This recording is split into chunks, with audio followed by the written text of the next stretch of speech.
5 ways to protect yourself from inflation. Let's have a look. Hello everyone, Florian.Heise here, and welcome to another episode of HeiseSays. Grab your stein of coffee because we're going to talk about 5 different ways you can protect your wealth from inflation.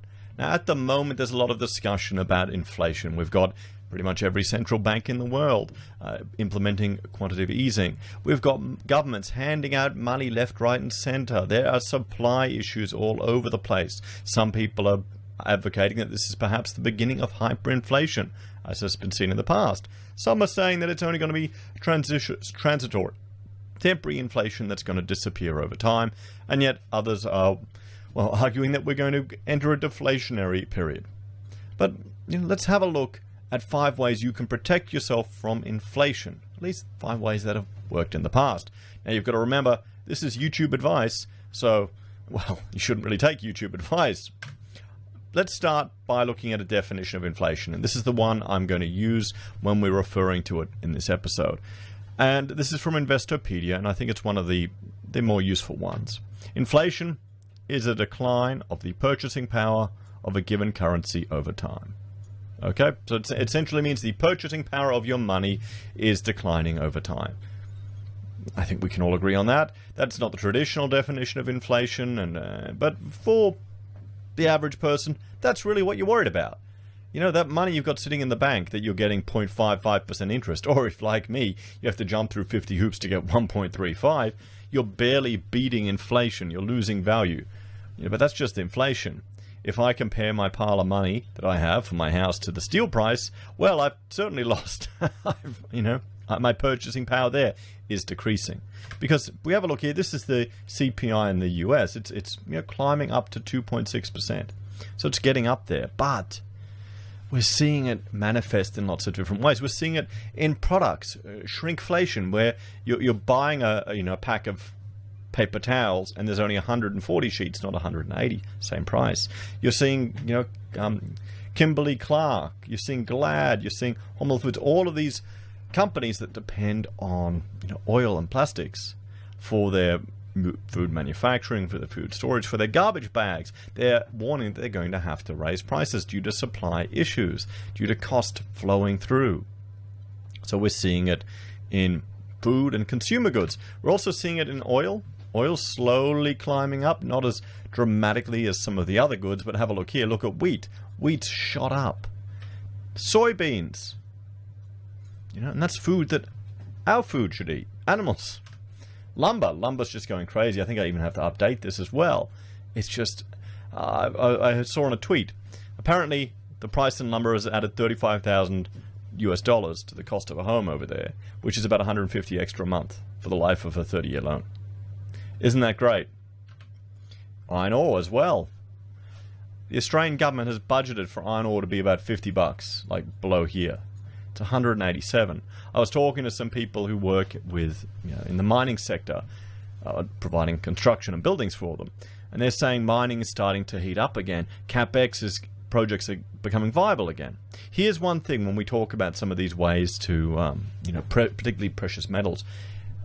When these prices go up for commodities, it means that certain projects become viable, and then it can increase supply, and then that should, remember, prices are just signals. They are just signals in the market, and the market should respond to them, and will, given enough time, unless the government intervenes and doesn't allow that response. Steel. That's the one I'm disappointed at going so high. Okay, so how can we deal with it? The first way, the number one way, the traditional way, is buying precious metals, gold, silver, diamonds, these type of things. Buying things that traditionally have been used as currency or seen as money and seen as a store of value over the long time. And they, throughout all of human history and across all cultures. Now, we can see there's arguments over whether you want to buy physical bars versus paper bars. If prices increase, and as I said, unviable reserves will become viable, so supply can increase to meet that demand. You've got to realize when they're building these mines, when they're mapping them out, there's certain parts that they can mine, and they say, okay, that portion isn't rich enough until the price hits that level, so then supply can respond. one question. Remember the hashtag Silver Squeeze? I wanted to look into that for a video. Has it actually done anything yet? Aren't we meant to start seeing it manifest this month, or is it just some propaganda to drive up the price of the physicals? There's always the threat or risk of theft, guys, when you have physical metals. I saw it in I'm on some silver stacker Facebook groups, and there are people posting photos, oh, someone broke in and stole my bars, or this or this. They're posting photographs of it, and there's an element of risk. I wonder if people join those groups just to see, because people will brag, they'll photograph all of their stuff they have and put it up there for the world to see. I don't know why you do that, so I mean, there's an element of risk for that. And then there is you've got to understand, you're buying metal. If you buy hunks of gold like this, I'd argue it's just insurance. It's not a productive asset. It's not going to earn you any money. Gold can be more portable than silver. Silver can be a nightmare to move around. If you want to store large portions of it, there's fees and things associated with it. So all of these things need to be taken into account. And that's why, well, in some regards, other things are easier. So that's one way that you can do to, well, offset inflation. If consumers start buying it, when inflation comes in, more people come in to hedge it, and then the value will go up with this relative to the fiat currency in the country that you're in. Then you can use that to sell it to get the fiat currency to buy the food, goods, and services that you need. That's the condition, if there's still the cultural demand for it. And I wonder in Australia if people would reach out for gold and silver. I think they'd go for someone else. So second is buying crypto. Now, I would argue that it's easier to purchase than precious metals. Okay? I know precious metals, sure, you can go to a bullion dealer, you can go there and you can buy it. But crypto, you can literally sit in your underwear in bed with a coffee, always have to have a coffee, and buy crypto. You can do that. Okay, sure, you can do that. The same thing with paper gold. Sure, you could do the same thing. But then, what's the difference between paper gold and crypto in some regards? I actually I use Gold Pass for buying gold. And I use their Perth Mint Gold token, which is a crypto backed by Gold Pass. So it's kind of the best of both worlds. So in some ways, I'd say it's easier. And it ties into our culture. You need a mobile phone. I bought a meme coin yesterday, and it wasn't listed on any exchange, so I had to use, I think it was on the Binance smart contract, their version of the Ethereum network. And I haven't done this for years. Last time I did it was back in 2017. I'd buy stuff before it was listed on an exchange, and then you sell it when it hits an exchange. And it was a nightmare to do then, and now it's so much easier. I'm shocked. So it's getting easier. But, I mean, crypto, look at just a whole bunch of money is flooding into crypto. It's crazy. Look at Bitcoin. It's going to the moon. But you've also got to worry about it's an unregulated Wild West economy that's full of dodgy crypto scams. There's a lot of them out there, which is normal. What we saw a video from Warren Buffett where he was showing all the automobile, the automobile companies that started up. There were so many of them back in the day, and only a few of them survived to become super huge. I think that's going to be similar to crypto, particularly with the altcoins. If you're going altcoin shopping, you want to buy a meme coin, you want to buy the next big product. If you weren't in crypto in the ICO craze, the initial coin offering craze, there were so many people selling their projects, their coins, so many people arguing that it was going to be the next big thing. So much hype out there. So are you going to bet on the one that's going to go to the moon, or are you going to miss out? So that's another thing to consider. Mainstream adoption is coming online. But will the technology evolve into central bank digital currencies? Will governments come in to step out these competitions to their control? This is when people advocate for, a gold-based, gold-backed currency or something that restricts government. That's not what our government wants. They don't want restrictions. They like the power that fiat gives them. To come to the rescue. Central bank digital currencies worry me more than anything. I can see that's where crypto could evolve to, where the central banks adopt this currency. It can be geo-locked. It can be tied to a social credit score. It can be quite terrifying. So, I mean, there's one thing to consider, but the volatility in this market, it's very different to gold. Gold is boring and simple. You can physically carry it around. The technology to use it is thousands of years old. People who don't even know will understand the value of it. Crypto, you're needing a high level of civilization to draw upon the value of it. You need technology, you need phones, you can lose your keys. There's no third party there. That's one of the advantages, but it's also one of the disadvantages. And it's insanely volatile, and a lot of the mining is highly centralized in China too. So the third way to protect yourself from inflation, and I think this is the Australian way. I think this is what Australians would go towards, honestly, because property is Aussie gold. Everyone, it's Aussie gold. Physical gold. It takes time to increase the supply.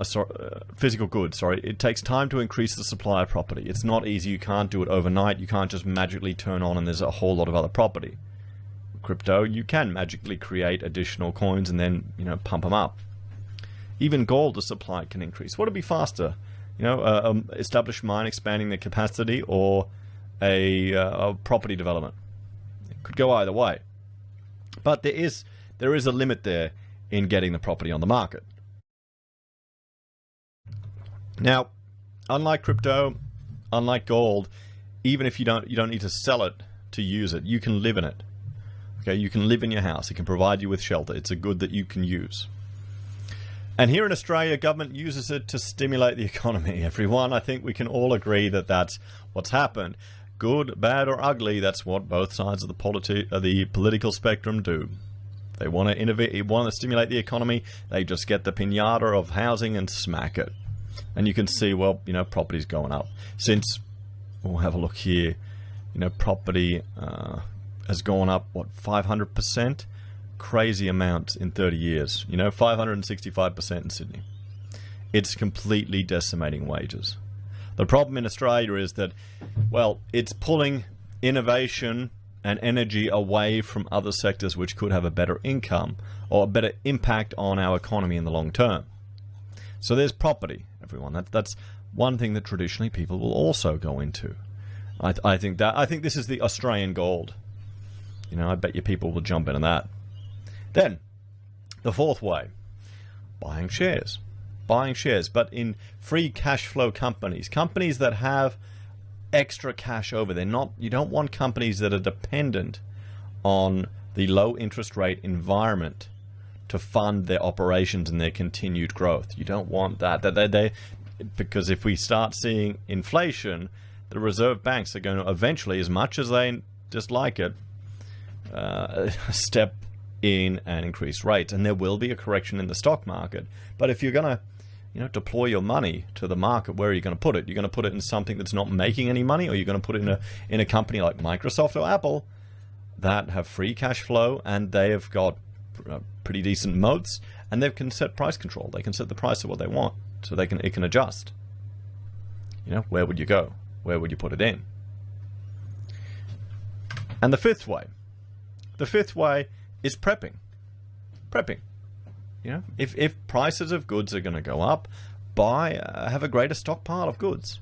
Even if you go shopping, buy extra food, supplies, medicine, coffee, and equipment that you can store for a long period of time. During hyperinflation in Germany, people were rushing out buying anything they could as just the value of their money diminished. They get furniture, anything that they could barter or trade.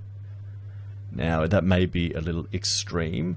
I'd consider myself an ill-prepared prepper, if at all. But, we buy our meat in bulk. We've just bought another half beast, just so we have, enough food for our family for an extended period of time. You don't need to go and get the bunker. You don't need to go, and get the bow and arrow and go hunting for deer, although that sounds like really nice.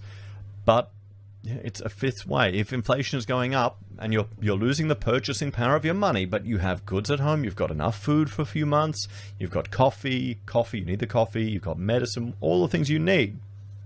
That is another way just to offset that impact and to protect your quality of life until prices normalize. So those are the 5 suggestions I will put out there, and things just that I've seen. I would honestly frankly, we're doing all of these, every single one of them, to protect, well, not so much crypto. Crypto is probably the least I'm invested in, just because it's I'm mainly focused on property, to be honest. That's where all of our cash is going, into that. A little bit in crypto, but not so much, because I'm a bit boring. The volatility gets to me. So I did a poll. I asked the viewers what you would think you should do. You know, what would you do to protect your wealth from inflation? And I'm checking here. Yep. So I've just updated this, and it's about the same. So buy gold or silver is 36%. Buy crypto, Bitcoin, is 25%. 19% are buying property. 8% are buying shares, and 12% are not worried about inflation at all. And let's have a look at some of the comments that you left here. Okay, Mike is all of the above. So yeah, I'll give you a heart there, Mike. I agree with him. I mean, that's the advice I would give. Don't put all your hopes on one basket and one thing. You know, you may go, oh, I've put everything in crypto, Florian. I found this altcoin, which is going to be the best one. And maybe you'll get lucky. It'll just explode. And, you know, you can retire. Fantastic. But that's a level of risk that you might be brave enough to take. But, you know, I've got a family to support. I've got all these children. So I can't be so foolhardy. You know, that's another thing that you have to consider. Bell is buying gold and Bitcoin. Bloke around town, you should have an option that says a combination of the above. Yeah, I probably should have, mate. I probably should have. I've invested in property, shares, silver. I'm currently researching cryptos. And I've also considered foreign currency, but haven't invested in it. That's, well, wouldn't you consider gold foreign currency in a way? You know, that's an interesting one. Foreign currency. What do you reckon, everyone? I guess that's why I'm buying shares in the US and shares in Australia. Maybe I need to start getting some in European companies. Breaking Bud, my opinion, in the end of the world, you can't eat, drink it, or have fun with it. Everything else is useless. So he's just going the basics. Here's from Ron Burgundy. Hang on, what's he saying here? All you metalheads, get ready. Mining stonks will sell out like hotcakes, and they will pump out so much metal that the banks will push their shares up 100%. How will this help physical? It won't. There you go. There's an interesting thing too. You know, if you're going in stocks, I'd say it's more speculative. But if you've got mining companies that are free cash flow positive and, well, they're going to produce this good, it's just a goods company. That's what it is. The biggest issue would be the rising cost of fuel affecting their operations, potentially. But there you go. I mean, are you buying shares in any mining companies? MMD wants me to define inflation. Well, I have in this video, not in the question. Jason, growing your own fruits and vegetables, collecting your own water in water tanks, can't eat gold or silver for nutrients. If you grow it, they will buy it. So Jason's going down the prepper route, I would say, as well. Yeah, fruit and vegetables, I mean, you can feed them to cows. And pigs for bacon. Can you tell I like the carnivore diet? RT. I'm buying a plot and building a house mortgage free. Water from well and power from solar cells. And food from the garden. That's all I could think of doing in the near future. The only thing left is flight to start to escape from this tax and debt slave developed country. Cheesy boy. I might have a lot of currency, but I spent most of it on silver before the squeeze. I encourage everyone to look at the silver squeeze. Okay, now, has it happened? I've been talking to some people about it, and they're suggesting that the silver market's just too big to squeeze. And that the banks that everyone wants to hurt, sure, they're short in one market, but they're long in another, so it kind of offsets. Print money to the moon, what's inflation? You have to have wealth to care about it, and that, well, that's kind of sad. I dislike your opinion, your options, Heise. I would support the troops no matter how... What are you talking... Mate, wrong survey. Wrong survey. Crypto for profits, gold to preserve. Buy it all when it crashes. Bring on inflation. Some grungos need to be cleared off. I'm disabled. I have no wealth to protect. Glass half full in that. Well, there you go. I doubt anything can be done. Can't eat gold and silver. Well, you can eat gold. People do. buckle up and learn to support yourself. The prepper route again. So we're having a few people that want to have the prepper approach to it, and I can appreciate that. Farmland, firewood, gold, silver, lead, and fuel. Multiple, diversify, following uppercut atoms. So, I mean, if you're following atoms, you go on the silver route. John likes his silver. There's only temporary inflation in commodities due to supply shock. It'll resolve itself very soon. I'm more worried about deflation when the asset bubbles implode and crash, and when the debt bubble implodes. Well, if you're worried about deflation, just, well, what, do you have cash reserves in locations that aren't at risk of any of these organizations going under? What'll they do? If there's a risk of deflation, what'll they do if asset bubbles pop or implode? They'll just flood it with money, won't they? What do they do with housing here in Australia? Ideally, buy property as it is a rare commodity, and there is an unofficial ban on building anymore. I do have gold, but I'm not sure it was a good idea. I also have cash. Inflation, of course, being a tax on cash. But it does mean if market stumbles, then I can buy at a lower price. But ultimately, the government has a monopoly on property and has an unofficial agenda to ban new builds, so it's the best hedge. Gold is more a currency hedge than an inflation hedge. So, you know, Echo's going property and not so sure about gold. Well, gold hasn't responded as much as, well, at least crypto has to these recent changes, but the side of crypto market's getting bigger. Buy lead and brass, and apparently we have no inflation.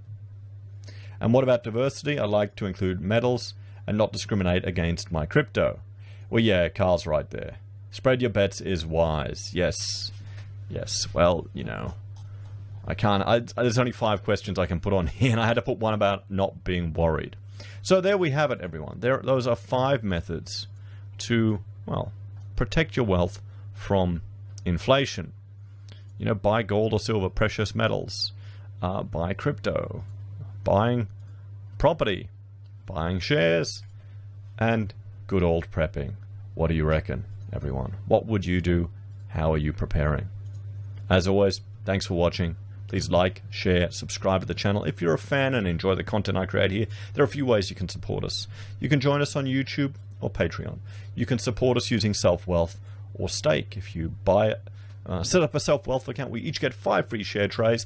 If you fund a Stake account, we each get 1 free share.